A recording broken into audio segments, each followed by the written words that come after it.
लेकिन जिस दिन पुरुषों से कंधे से कंधा, कदम से कदम मिला के हमारी देश की महिलाएं, बहनें, बेटियां साथ चलने लगेंगी ना, उस दिन देश का विकसित होने का सपना हकीकत में बदल जाएगा। लेकिन नारी वो चीज होती है जब वो शास्त्र उठाती है तो किरण बेदी और कल्पना चावला जैसी बन जाती है, लेकिन जब वो शस्त्र उठाने पे आ जाए तो अंग्रेजों को धूल चटाने वाली वो झांसी की रानी जैसी वीरांगना हो जाती है। यह नारी जाति अगर लक्ष्मी और सरस्वती का रूप है तो जब ये विकराल रूप लेगी तो वध करने के लिए काली और दुर्गा जैसे रूप को भी ले सकती है। नोट की पेटी और घर में बेटी ये नसीब वालों को ही मिलती है। तहजीब देखते हैं अक्सर गरीब के घर, दुपट्टा फटा ही सही लेकिन रहता सर पर है। हमें नाज है भारत की उस संस्कृति पर जहां एक छोटी सी लड़की गुड़िया भी खरीदती है तो उसके लिए दुपट्टा साथ ले।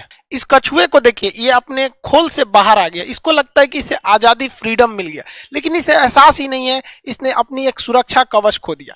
आजकल की जो न्यू जनरेशन आई है ना, वो फ्रीडम को अलग डिजाइन में सोच रही है। उन्हें लगता है कि भाई हमें कपड़े पहनने की जो आजादी मिल जाए वही फ्रीडम है। दुनिया में सबसे बेहतरीन संस्कृति भारत की है जो आदि से है और इसे कोई मिटा नहीं सका है। यूनान, मिस्र, रूमा सब लुट गए हैं जहां से, लेकिन मगर है बाकी नामो निशा हमारा। कुछ बात है कि हस्ती मिटती नहीं हमारी, सदियों रहा है दुश्मन दौरे जमा हमारा। जब लड़की घर में रहती है तो उसकी माँ उसे सिखाती है, बोलती है कि ये तो पराए घर जाएगी। बेचारी जब बड़ी होती है, जब उसकी शादी हो जाती है तो फिर उसकी सास कहती है कि ये तो पराए घर से आई है। बेचारी का खुद का घर भी रहने नहीं दिया लो, फिर भी वो अपने घर को, जिसे उसकी सास कहती है कि पराए घर से आई है, उस घर को वो घर बनाती है। वरना अगर कोई औरत घर में ना रहे ना तो घर घर नहीं, एक मकान हो। एक सास की जो उम्मीद होती है अपने बहू से, वो सोचती है कि मेरी बहू हमको मेरी बेटी की तरह प्यार करे, माने। तो ये एक सास का भी कर्तव्य बनता है कि वो अपनी बहू को बहू ना समझे, बेटी की तरह माने।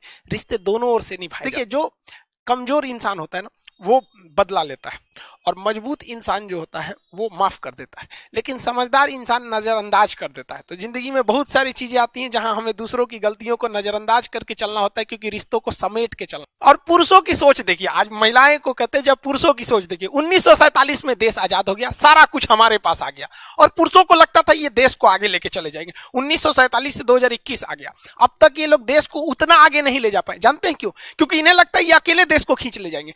लेकिन जिस दिन पुरुषों से कंधे से कंधा, कदम से कदम मिला के हमारी देश की महिलाएं, बहनें, बेटियां साथ चलने लगेंगी ना, उस दिन देश का विकसित होने का सपना हकीकत में बदल जाएगा। लेकिन जब तक हम ये सोचेंगे कि नहीं, हम महिलाओं को छोड़ के आगे बढ़ ही नहीं सकते हैं, जीने के लिए तो जानवर भी जी लेते हैं, ऐसा नहीं है। हमें अपने साथ लेकर इन्हें चलना पड़ेगा, क्योंकि एक पक्षी कभी अपने एक पंख से उड़ ही नहीं सकता।